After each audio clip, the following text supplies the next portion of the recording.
The hospital smelled the way hospitals always do, antiseptic, and something underneath it that no amount of cleaning could ever fully erase. I'd been awake for 19 hours by the time I pulled into the parking garage, and the fluorescent lights in the elevator made everything look slightly wrong, like a photograph taken a half-second too late. My father had collapsed at his office on a Tuesday afternoon. His assistant found him slumped over his desk, phone still in his hand. By the time the ambulance got there, he was already gone. I found out through a text message from my brother. Not a call, a text. Dad passed. Funeral's Friday, you should come home. I stared at it for a long time, sitting in the parking lot of the grocery store where I'd just bought coffee creamer and a bag of apples like a person whose father was still alive. The coffee creamer was still in the car when I landed in Cleveland 2 days later. I'd forgotten to put it in the refrigerator. I'd forgotten a lot of things. My father was 61 years old. He'd built his financial consulting firm from a single rented office on the east side of the city over 30 years. He coached my little league team even though I was terrible. He kept a photo of my mother on his desk every single year after she left, which I always thought said something about him that he never would have said about himself. He was the kind of man who fixed things quietly and never mentioned it afterward. I am an emergency room physician. I work 12-hour shifts in a level 1 trauma center in Pittsburgh, and I have seen the particular way grief lands on people's faces when I walk into a waiting room. I know what it looks like from the outside. I was not prepared for what it felt like from the inside. My brother was already at the house when I arrived. He met me at the door before I'd even gotten my bag out of the trunk, which I remember thinking was unusual because my brother had never in his adult life been early to anything. He was 34, 2 years older than me. He'd worked at our father's firm for the past 6 years, handling client relations, which was a title that mostly meant he took people to lunch and remembered their children's names. "Hey," he said. He hugged me, and it felt normal. It felt like my brother. "Hey," I said back. His girlfriend was in the kitchen. She'd been with him for about 2 years, a woman named Vanessa, who had a way of making every room feel slightly smaller than it actually was.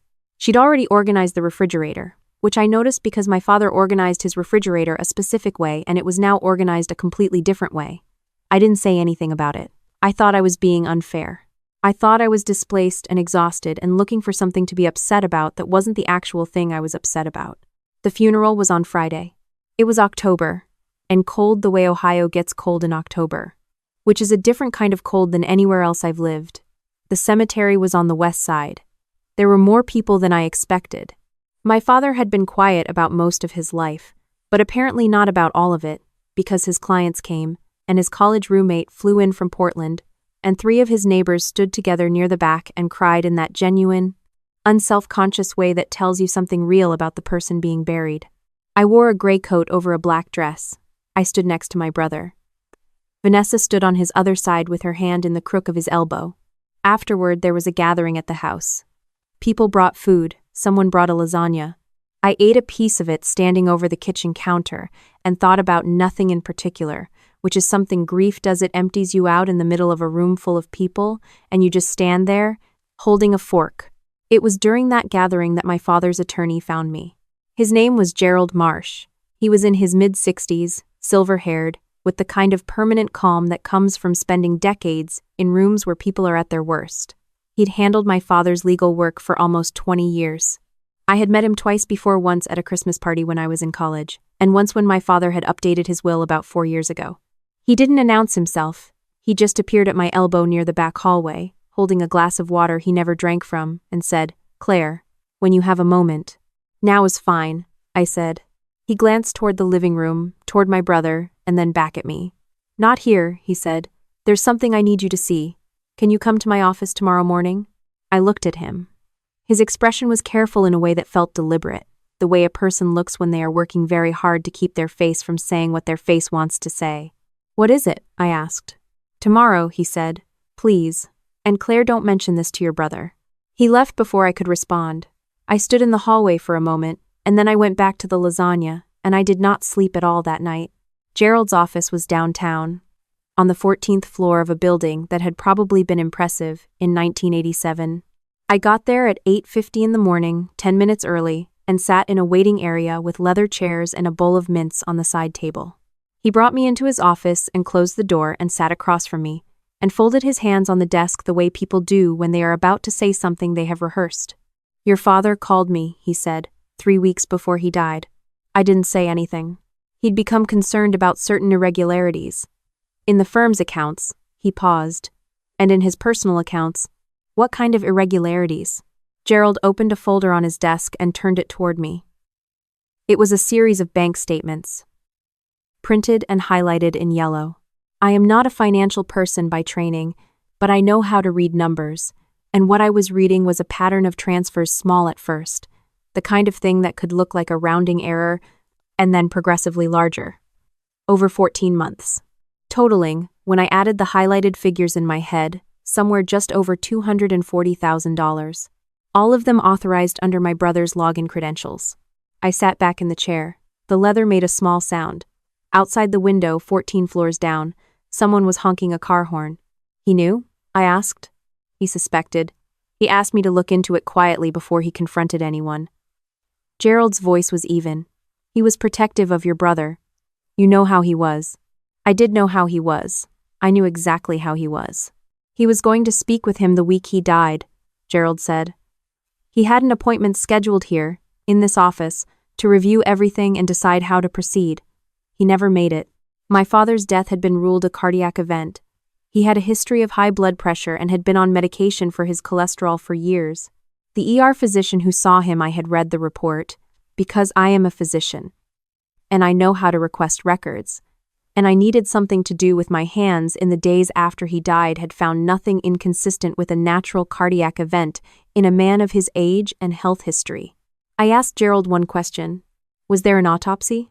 He looked at me carefully. Standard procedure for unexpected death. The report was inconclusive. Natural causes. Inconclusive, Baba? Isn't the same as natural causes, I said. No, he said. It is not. I drove back to my father's house and I sat in my car in the driveway for 11 minutes. I know it was 11 minutes because I watched the clock on the dashboard. I was running through everything I knew about cardiac events in otherwise healthy 61-year-old men, and everything I knew about my brother, and everything I knew about $240,000, and trying to find a configuration of those things that made sense. I couldn't find one that I liked. My brother was in the kitchen when I came inside. He was on the phone, and he ended the call quickly when he heard the door, which could have meant anything. Vanessa was upstairs. I could hear her moving around in what had been my father's bedroom. Morning, my brother said. Morning, I said. I made coffee. I asked him how he was holding up. He said he was fine, that he was actually going to need to get back to the firm soon, that there was a lot to handle with the transition. I nodded. I watched his hands while he talked. My brother had always been a person whose hands gave him away when he was nervous, when he was lying, when he was somewhere else inside his head entirely. I watched his hands for a long time. They were not still. I called a colleague of mine from residency, who now worked in forensic pathology. I asked her, theoretically speaking as physicians, what you would look for if you wanted to know whether a cardiac event in a 61-year-old man with pre-existing hypertension had been assisted along in any way. She asked me why I was asking. I told her it was a case I was consulting on. She was quiet for a moment, and then she told me what she would look for, and she told me what a standard autopsy might miss if no one thought to look for it, and she told me that certain compounds metabolize quickly and that the window for detection in standard tox screening is narrow. I thanked her. I went back to Gerald. I asked him who had been with my father the evening before he died. I asked him whether anyone had access to my father's home in the days before his collapse. I asked him whether Vanessa had ever been given a key. Gerald pulled a document from a file I hadn't seen before. It was a receipt from a locksmith, 8 months ago, for a key duplication service. My father's address. Not authorized by my father used a different locksmith, had for 20 years, Gerald said. But the charge appeared on a joint credit card that my brother and my father had shared for business expenses since my brother joined the firm. A key made without permission. Access to a house. A man who was about to discover that $250,000 had been quietly moved out of accounts he trusted his son to manage. I went to the police on a Tuesday, exactly 1 week after I'd gotten that text message in a grocery store parking lot. The detective I spoke with was a woman named Patrice Odom. She had short natural hair and reading glasses. She kept pushing up her nose in a way of asking questions that made you feel like she had already heard every possible answer and was simply waiting to see which one you'd give. I told her everything: Gerald's documents, the bank statements, the key, my conversation with my colleague, the timing of my father's death relative to the scheduled meeting that never happened. She listened without interrupting. When I finished, she said, "You understand that what you've described is a theory." "I understand that," I said. "And you understand that you have a personal stake in this." "I understand that too," I said. She looked at me over the top of her glasses for a moment. "Leave the financial documents with me," she said, "and don't go back to that house." I stayed with a friend from college who still lived in Cleveland. Her name was Donna, and she had a guest room and a dog named Biscuit who slept on my feet, and I was grateful for both of those things in ways I couldn't fully articulate at the time. I went through the bank statements again at her kitchen table at 2 in the morning with a yellow legal pad, charting the transfers by date and amount. The pattern was not subtle once you knew what you were looking at. It had started small, the way my brother always started things, testing, waiting to see if anyone noticed. No one noticed, so it got bigger. I thought about my father at his desk with the phone in his hand, probably calling Gerald, or maybe trying to call me, and I had to put the legal pad down and look at the ceiling for a while. Patrice Odom called me 6 days later. She asked me to come back in. There was another detective in the room this time, a man named Howard Reyes, who worked financial crimes. He had printed copies of documents I recognized and some I didn't. He walked me through what the investigation had uncovered in a voice that was careful and professional and completely without drama. And the thing about hearing facts delivered that way is that it somehow makes them hit harder, not softer. The transfers were real, and they were my brother's. Gerald's suspicion had been correct. $243,000 over 14 months moved into an account that my brother had opened jointly with Vanessa. From there, portions of it had been used to pay down a private debt my brother had accumulated gambling, mostly, over the previous 2 years. The kind of debt that accumulates with a particular kind of interest from a particular kind of lender. My father had not known about the gambling. My brother had hidden it from everyone. When I asked about the cardiac event, Reyes said the medical examiner had agreed to a secondary review of the autopsy, with specific additional tox screening based on the timeline and circumstances. That screening had found trace evidence of a compound that accelerates cardiac stress in individuals with pre-existing hypertension. It is not a compound that appears on standard panels. It is the kind of thing you would know about if you had spent time researching it, which my brother, it turned out, had done. They found the search history, and if you had access to the house, the key that had been copied without permission. I sat in that room and I did not cry and I did not say anything for a very long time. Patrice Odom did not rush me. My brother was arrested on a Thursday morning. Vanessa was taken in for questioning the same day. I did not watch it happen. I was at Donna's house with Biscuit on my feet, and I found out from a news alert on my phone, the same way I'd found out my father was gone. The trial took 8 months. I testified for 2 days. I described the financial records Gerald had brought to my attention, the conversation in his office, the timeline of events. The defense argued that the tox screening was inconclusive and that the financial irregularities, while real, did not constitute evidence of intent to commit murder. They argued that my brother had been planning to repay the money. They argued a lot of things. The jury deliberated for 4 days. My brother was convicted of first-degree murder and financial fraud. He was sentenced to life in prison without the possibility of parole. Vanessa was convicted as an accessory and sentenced to 22 years. The judge read both sentences without inflection, which somehow made the room feel very quiet in a way that had weight to it. I called Gerald from the courthouse steps. He said, "Your father would be relieved." I thought that was probably the right word. Not happy, not vindicated. Just relieved that the truth had eventually found a room to stand in. I went back to Pittsburgh.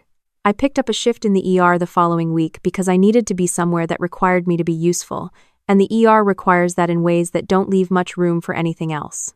There is a particular thing that happens when the person responsible for your grief is not a stranger, when it's someone whose face you knew before you knew anyone else's, someone who sat across from you at the dinner table for the first 18 years of your life.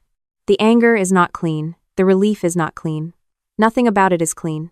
You go through it the way you go through most hard things, which is 1 day at a time, and then 1 hour at a time when the days are too long. My father kept a voicemail from me on his phone that I had left him after I matched to my residency program. I know this because his assistant told me, months later, that she had heard him play it more than once. I did not know he'd kept it. I did not know a lot of things about how much he held on to. I know now. I think about that sometimes, when I'm driving to work before the sun comes up or sitting in the break room at the end of a shift with cold coffee, the things people keep without telling you, the things they protect quietly, without making a point of it, because that is simply the kind of person they are. I keep a photo of him now, on my desk. Not because it makes anything easier, but because some things are worth keeping visible, even when they hurt, maybe especially then. He taught me that. He just didn't know he was teaching me at the time.